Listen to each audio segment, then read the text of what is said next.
All right, I'll see you later. I'm going to the store, okay? So I'll be back. I'm gonna take Pepper. Okay, be careful. Yogi, are you okay? Mein Ass. What happened? I slipped on something. I don't know. Something on the ground. It was underneath Pepper.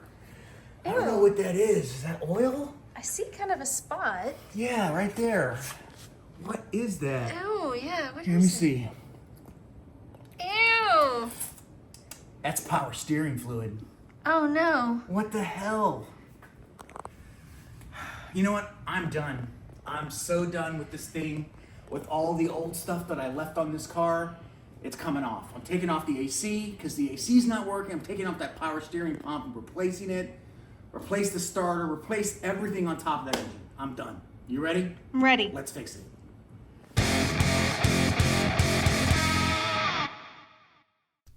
Hey, and welcome back to Yogi's Garage.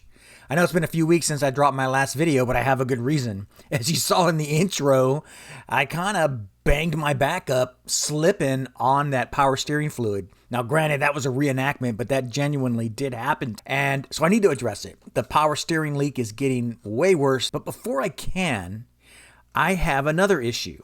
I need to get the wrap on this car inspected as I'm rapidly approaching the 1-year warranty mark from my friend Darren over at D3 Motorsports.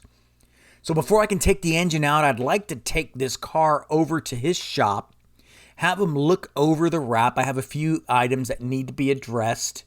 And then while we're there, we'll hang out for a little bit and check out a car meet that's happening there. And we're going to get to see some really cool cars from BMW, McLaren, of course, Lamborghini, you name it. Let's check it out.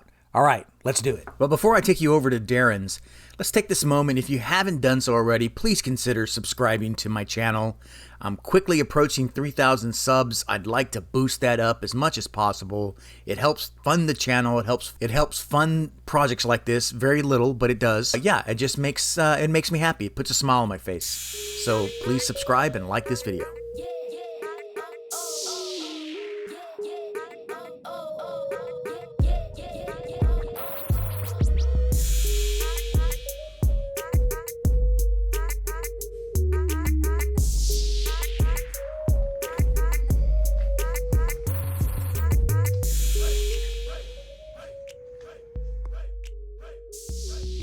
D3, man, what are you even going on?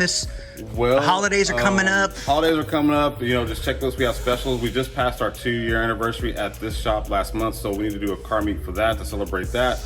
And with that, there'll probably come some specials for the services that we do. We have a new wheel collection come out. We've already done some wheels that are custom, that are forged wheels for all type of cars. And if you want to know about that, come on in. We could talk about that as well. We're just moving along. Well, thanks for your help, man. And I really appreciate you giving me another tour. It looks like you're definitely staying busy.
So Erica, what are you doing here? Is this how you kind of template it out? Yeah, so we use plotted stuff most of the time, just a quicker install. So this is all plotted and I'm weeding it out right now. So these two are the right doors over there. Oh, I see. So once I weed it out, yeah, you'll see. That's what you were doing earlier on the plotter, yeah, right? So that's our plotter machine. I guess you could say it's like printed out.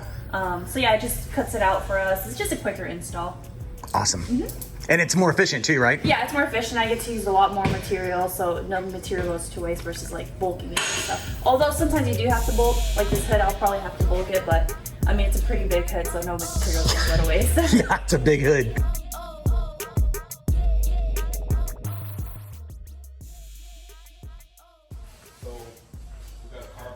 black, and we put the carbon there. This right here was that mesh right here.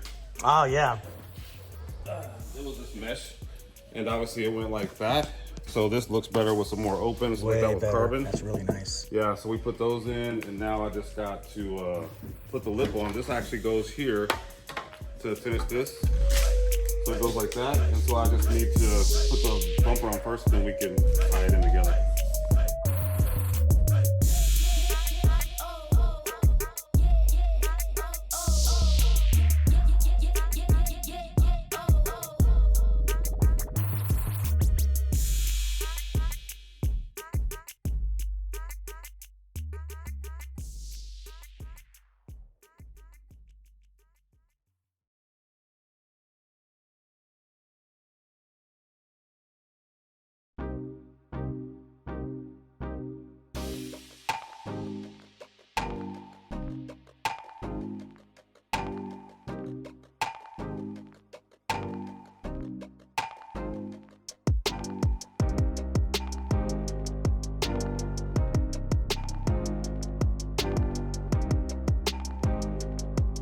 Oh, damn, yeah.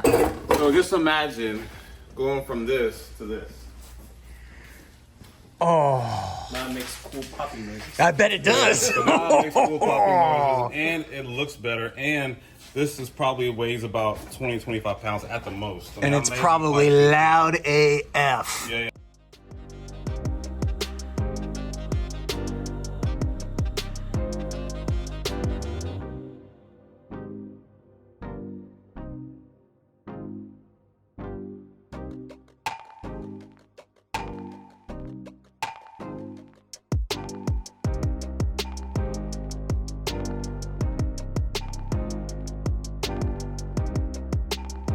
Really brittle. So just imagine, taking this off, and like when you're up here on the pieces that are exposed to, Yep. exposed up here, it just comes off in little bitty pieces like this. So it was like, we're just sitting here just kind of, and the other thing that makes it really difficult is, for us to do, there's no motor in it.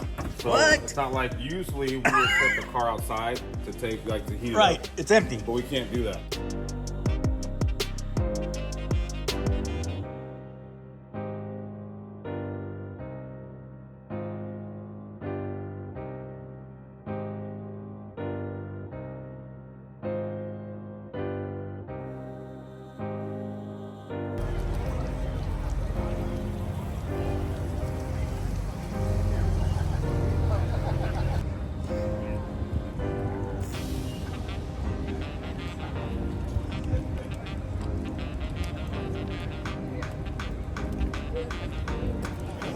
I mean, not like crazy.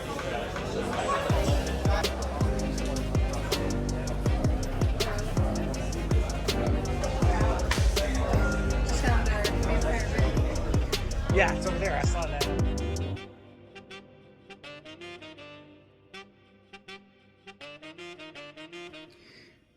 All right, as part of the accessory refresh, overall cleanup of the engine after a year and a half, I got something special for Pepper as well. Check it out. Yeah. Look at that. You're like, what is that? Yep. For those of you in the know, this is a Porsche 997.1 airbox, and it has a better flow rate than the 996 airbox, so I am going to be replacing this as well, of course. It's got to be cleaned up. It's looking pretty dirty. But I got this from a guy named Tyler Chavis, and he runs a shop, and I hope I pronounced it right, but he runs a shop called Chavis Performance Engineering. Check out his website. I'm going to put some information here on the screen. But not only did he send me this, he's like, hey, I do CNC work on the 996s on top of everything else that he does around LS swapping. He threw in this billet aluminum brace. Check this out. This was a complete surprise by me. I really appreciate it, Tyler. This was awesome. I cannot wait to put it on. But you guys got to check out his website. I promised him I'd promote his website. I looked it over, and he's got some really awesome projects, specifically around LS engine swapping in a 996. Now, before you turn your nose up on something like that, for those in the know, and what I mean by that, or for those who turn a wrench and know how expensive the 996 engines can be, having an LS option with a kit ready to go to slap on that engine and in your car, he's the guy you want to talk to. So Chavis, performanceengineering.com. Check out his website. And again, thanks a lot for this. This is really awesome. It's going to look great underneath the car on Pepper. There we go. This is from a 997 with a 3.8 engine, but it fits perfectly in this engine bay. The 997.1 and the 996 generations are really close together as far as form factor, so doing that is not a big deal. But I need to clean this because this thing is really dirty. Anyways, he was nice enough to leave the mass airflow sensor in. Thank you very much. And this solenoid valve here, which I'm not really sure what it does. Maybe some kind of resonator. I think Bruce said it's some kind of resonator. He's going to be here later to help evacuate the AC refrigerant out of this car so that we can get it ready for the engine out. All right. So obviously I cannot put this in the car when it's time to go in like this. I mean, look at it. It's ugly. So with that, and there, much better. Now this can go in. I already fit my new intake tube. I got to have a cap for that as well. And as you know, we're increasing the throttle body size, so we're gonna get a lot more air into this 4 liter. But before we can do that, we gotta pull the engine out. So let's get started. All right, here we go again with these quick jacks. You guys already know that I bought the extended length ones, so they're slightly too wide for a 911 Carrera of this generation. So be careful buying your quick jacks. But the deal that I'm working with here is making sure that it is properly positioned in the garage so that when I get it to the max height, it won't run into the front of the garage, and it's also not too far back to where I have no place to work. Yeah, you would think that I'm done, right? Hey, I'm up the highest safety stop, but it's not even close. Now I gotta go up even higher, but before I can do that, I gotta put this car on jack stands. So that's what I'm gonna do now. I have 4 jack stands that I'm gonna put on the corners of the vehicle, lower the quick jacks down, put the adapters on, and get this car further up in the air. All right, so this is what I'm talking about. So I gotta set it up like this, and then I can lower the quick jacks down, which quick jacks don't really like that, but if you stand on the rail, get it low enough to pull it out, and then you can stand on it and lower it enough to get the next step up in place. All right, let's do it. So now what we need to do, so Yogi Mama's down over there, standing on this one, going down. I need to move mine out a little bit because it's stuck under the tire. There we go. It's a ride. Going down. It's like I'm surfing. Whee!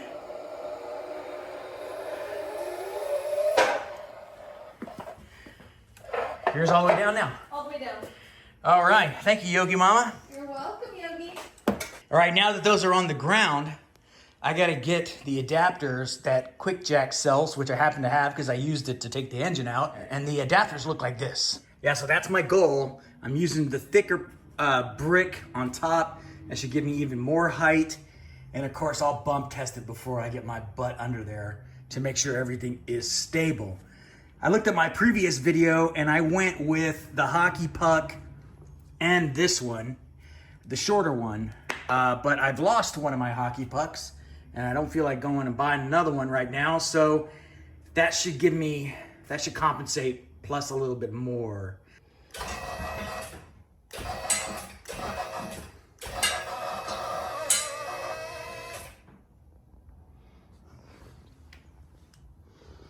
Got one that got stuck. Need to go fix that. The other 2 are good. All right, we are on the safety stops. It is pretty stable. Stable enough for what I needed to do. Now let's get some measurements and see if I was right. Yep, that's plenty. That's 28 to the bottom of the bumper with the brace. This is gonna be good. I might be able to just pull the whole engine out instead of just working on it with it lowered. And yeah, I did that right there with my jack. I accidentally left the stand in place and when I lowered it, I forgot to move the stand, and this is what happened. See? Even the smart guys mess up sometimes.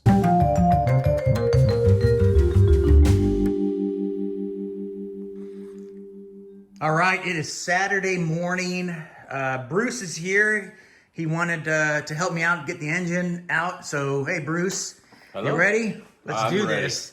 All right, so we got a lot of things to do. I didn't do anything during the week. I was working on other things. So we got to drain the fluid, obviously, get the tires off, take the liners off so we can get access to, at least on the other side, to get to the slave cylinder for the clutch.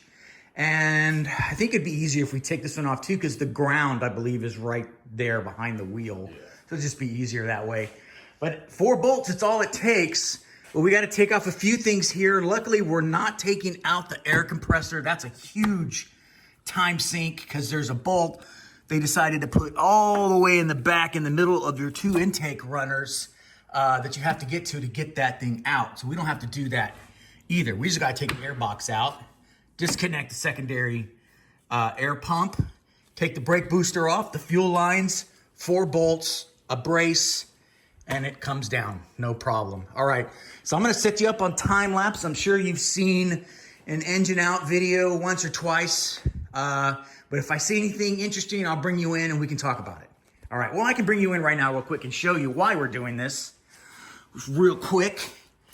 So I don't know if that shows up, it does. It's green, that is power steering fluid, but I'm also seeing some brown. And that drip you see right there, that's power steering fluid for sure. So the power steering pump is leaking. And in a previous video, I showed how you can take the pump out and replace it, and I did, and then I made things worse, it seems. So I gotta take care of that, but then you might as well take care of the rest of the accessories since they're 20 plus years old.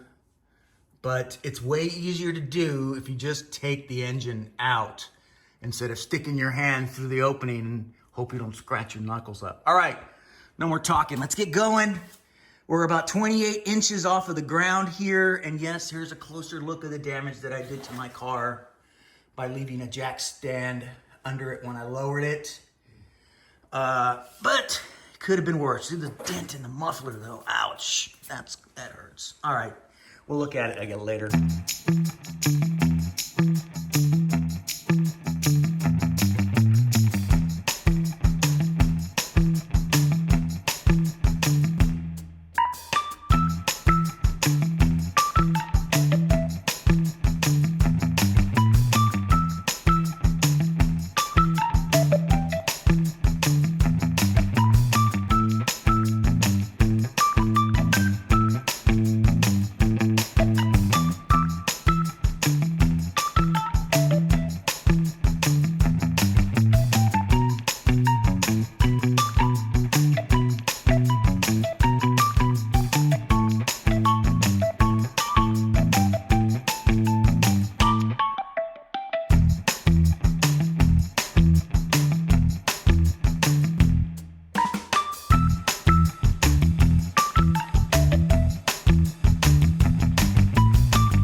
Too big? And 6 just rotates. Yeah, I can't even get it in. So, Is there another disconnect point? yeah, up underneath the reservoir, so we can pull the throttle body Okay, and get let's to do it that way. Leave Okay. those, and then we'll circle back and I will get replacements for those bolts. I know for a fact Porsche wants an arm and a leg for that And I need a new Y cable too. I can't believe I forgot that. Freaking. All right.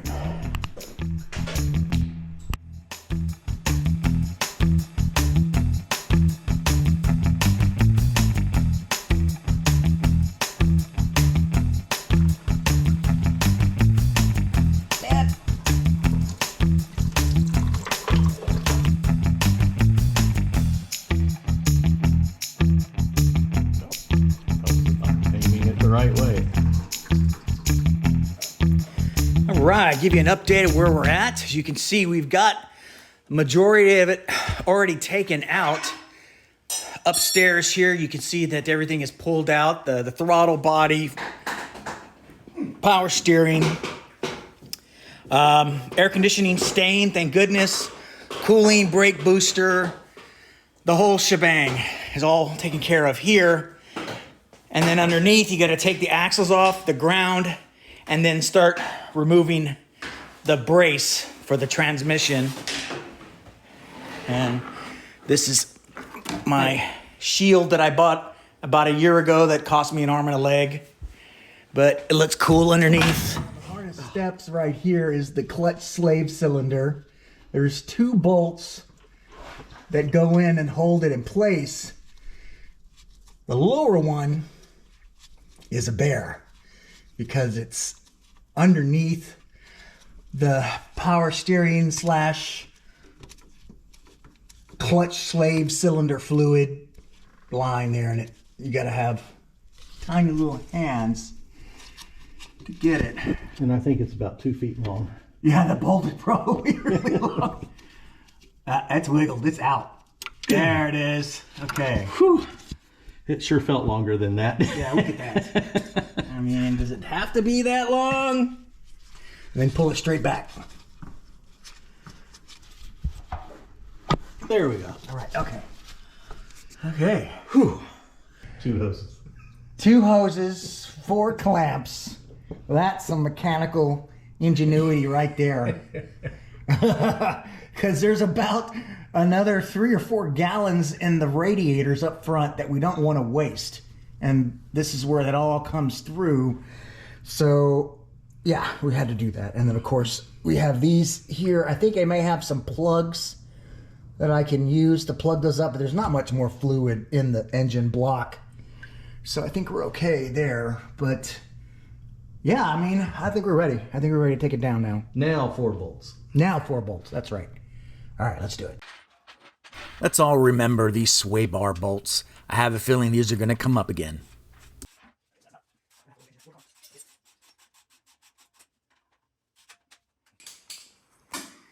All right, we had to lower the car a little bit more than we anticipated.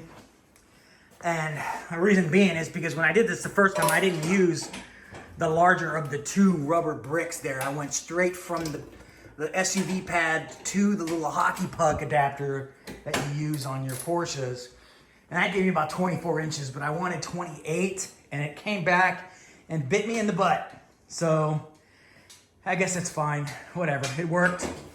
So now Bruce is loosening up the transmission underneath. He's got a couple more bolts to take out, and then it'll sit on top of that transmission stand, the red and white thing. And then I got 2 bolts for the engine. And that's it. If I lifted it, it would tip it over. So let me get this thing fixed. There we go. Get it. Okay. All right. So I want to go nice and slow. Okay, thank you. He's as slow as I can get. All right, here we go. Oh, shit. Like I said, nice and slow. And fluids.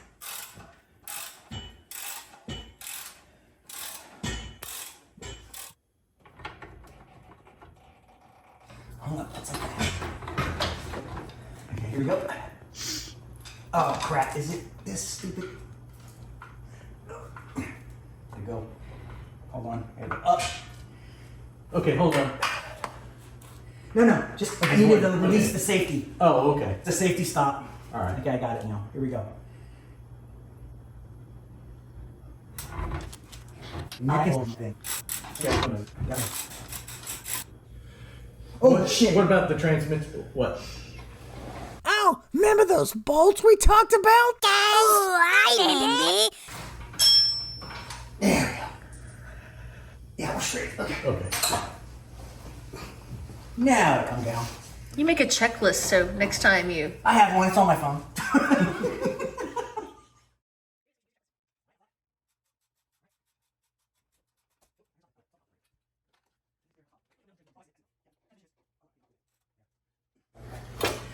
I got a hose. Hose get caught? Yeah, this big hose. Oh, it's because I got to disconnect it. All right, flathead screwdriver. Good. Okay. Clear. Okay. You want transmission down? Oh.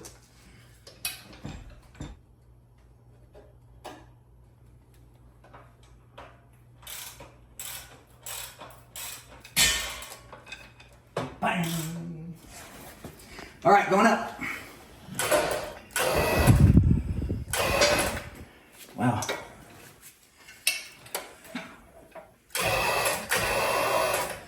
You need me to go up or down rather?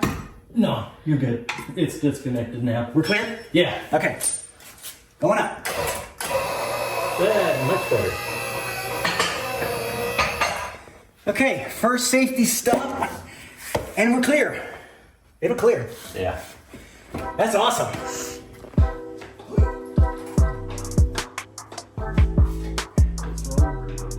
Yeah, I thought I would. Do I have my Yogi garage on there? I put one on the Audi. This way. Tuck it a little bit under, so we're not tripping on the whole thing, the whole train, the whole engine. Yeah, just a little bit so we're not hitting it there, like that. That's perfect. Perfect.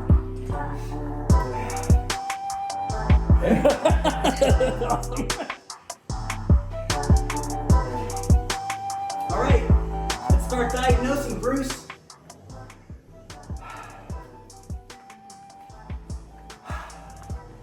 I don't know. Maybe Yeah. the oil ring Yeah, it looks like the scavenge spot's leaking. right there. Although you got a lot of oil up in here. What in here? That's not oil. That's power steering fluid. Look, you can see the green color. Oh, okay. I need a light. Let me get my light. Oh, there's right here. Yeah. Power steering fluid. Holy shit. Ooh, I forgot about these. I left these in there. You are a terrible surgeon. Oh. That's in the factory manual. Yeah, leave them in. Okay, I took the plenum off so we can get a better look of what is going on here. Bruce's first guess is he's thinking that the actual metal pump housing has a leak, which makes sense because I've already replaced the plastic housing with a known good one, and it made 0.0 difference. In fact, it made it worse because all of that shiny puddled fluid, and we're gonna get a better look at it when I take some of these accessories off, is green. And the only thing green is power steering fluid. So luckily, no oil. Now, it's possible that these scavenger pumps are leaking, but I'm not entirely sure because the way that it's splattered almost looks like dirt maybe just adhered to it because it had a film of power steering fluid all over it. I don't know. But certainly something to look at. What I may do is on my next oil change is put some UV dye in there. And hey, look, there's my name. It says Yogi right there. I forgot about that. And if it's leaking from there, then the UV will tell me for sure. But our number one thing to address is this damn power steering pump. We gotta get it out. Oh, there's my other. That's right, I did do that. That was the Easter egg that I was talking about. Yeah. All right. It's the great origami experiment, Bruce. Yeah, trying to get around. Can you get it?